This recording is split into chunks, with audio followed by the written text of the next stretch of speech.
হামজার পথ অনুসরণ করে এবার আরও এক প্রবাসী ফুটবলারের আগমন হতে চলেছে বাংলাদেশ জাতীয় দলে। 2 সপ্তাহ ভাবনার পর অবশেষে বাংলাদেশ ফুটবল ফেডারেশনকে নিজের সিদ্ধান্তের কথা জানিয়ে দিলেন কানাডায় জন্ম নেওয়া বাংলাদেশি বংশোদ্ভূত ফুটবলার শামিত সোম। আর সেই সিদ্ধান্তই হলো লাল সবুজের হয়ে প্রতিনিধিত্ব করতে প্রস্তুত শামিত।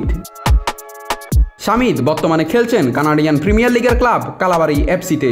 পেশাদার ক্যারিয়ার গড়ে তুলেছেন কানাডায়, খেলেছেন কানাডার অনূর্ধ্ব-20, অনূর্ধ্ব-21 ও জাতীয় দলের হয়েও। বাফুফের সহসভাপতি ফাহাদ করিম জানিয়েছেন শামিতের পাসপোর্ট তৈরির প্রক্রিয়া শুরু হবে রবিবার থেকে।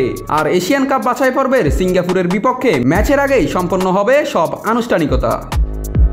27 বছর বয়সী শামিতের বাবা মা দুজনই বাংলাদেশি, তাই পাসপোর্টে খুব একটা সমস্যা হওয়ার কথা নয়। তবে যেহেতু তিনি আগে কানাডার জাতীয় দলে খেলেছেন, তাই লাগবে ফিফার অনুমতি। ডেনমার্কে জন্ম নেওয়া জামাল ভুঁইয়ার পথ ধরে বাংলাদেশ জাতীয় দলে যোগ দিয়েছেন তারেক কাজী এবং সম্প্রতি হামজা চৌধুরী। এবার তাদের পাশে যোগ দিতে চলেছেন শামিত সোম। সবকিছু ঠিকঠাক চললে 10 জুন সিঙ্গাপুরের বিপক্ষেই অভিষেক হতে পারে শামিতের। নাত রাহুল, নিউজ না স্পোর্টস।